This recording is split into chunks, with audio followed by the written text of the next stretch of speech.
Et on commence ce petit résumé matinal par un clin d'œil au COP de Lucas, les petits joueurs de Montsou venus voir la CDM jouer ce matin.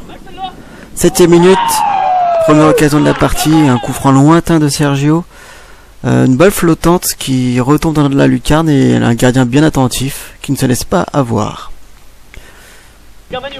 Montsou est bien dans la partie, mais bon, joue principalement à l'aide de ballons longs, un peu comme celui-là. Un dégagement de Tom, déviation, remise et frappe de Max, malheureusement qui n'est pas cadré. Alors ici, alors qu'il n'y a pas trop de danger, voilà, sur une touche, une prise de vitesse, donc Montsou se fait accélérer sur son côté droit, centre entrée. Heureusement, la frappe n'est pas cadrée et n'est pas très dangereuse. 35e minute, un peu le même schéma, hein, un centre envoyé du côté droit et qui ne trouve pas preneur. C'est un peu dans la continuité de l'action. Un centre et puis là une faute de numéro 11 de Carrière qui avait tendance à faire pas mal de fautes.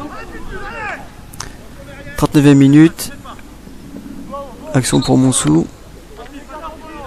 Donc c'est Francky qui part à la touche, qui arrive à trouver Renan qui centre. Le centre est mal dégagé, retombe dans les pieds de Paul. Première frappe, passe, deuxième frappe qui est contrée. Donc voilà, bilan de cette première mi-temps. Encore une petite action, mais pas vraiment d'occasion dangereuse. 1-0-0, normal. Et un match assez équilibré, avec une légère domination de Montsou territoriale. Voilà pour la dernière action de la première mi-temps. Et on passe à la deuxième mi-temps avec cette 51e minute bizarre, incompréhensible. Alors je vais rien dire, je vais vous la laisser la découvrir et on va l'analyser ensemble après. Allez les gars, laisse pas.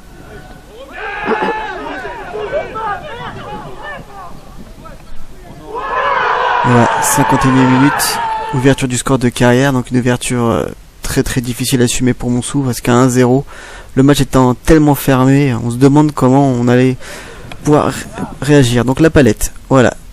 Sur le compte, 4 joueurs tout seuls en même temps, donc 4 erreurs de marquage et là 3 possibilités mais simples pour envoyer le ballon. Sur les 3 possibilités, il choisit la plus dangereuse. Et là, on continue avec... Bon, alors là, je sais pas ce qui s'est passé entre Tom et Bud, c'est vrai une incompréhension, c'est...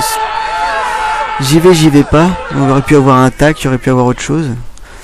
Et ce but a eu pour effet de donner un coup sur la tête des Bleus, voilà, qui se font dominer.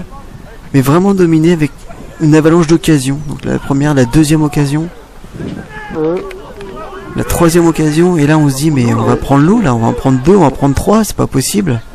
Il n'y a eu pas de réaction, plus rien.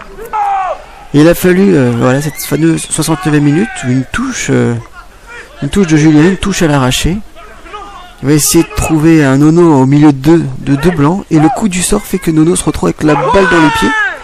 Et bon voilà, il a quand même le réflexe de tout mettre dans son ballon, et d'envoyer un sacré pétron. Donc on voit bien, c'est le blanc qui donne le ballon à Nono.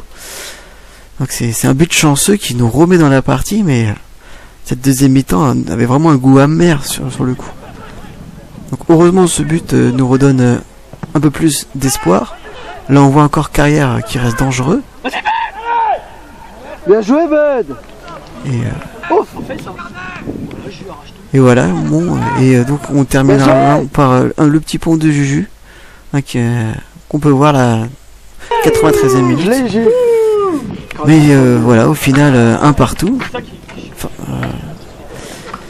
Match deuxième mi-temps difficile, très difficile pour Montsou, hein, ça va laisser des traces. Donc espérons que l'équipe puisse se remettre sur des bons rails pour enchaîner son prochain match contre Sevran la semaine prochaine. À bientôt.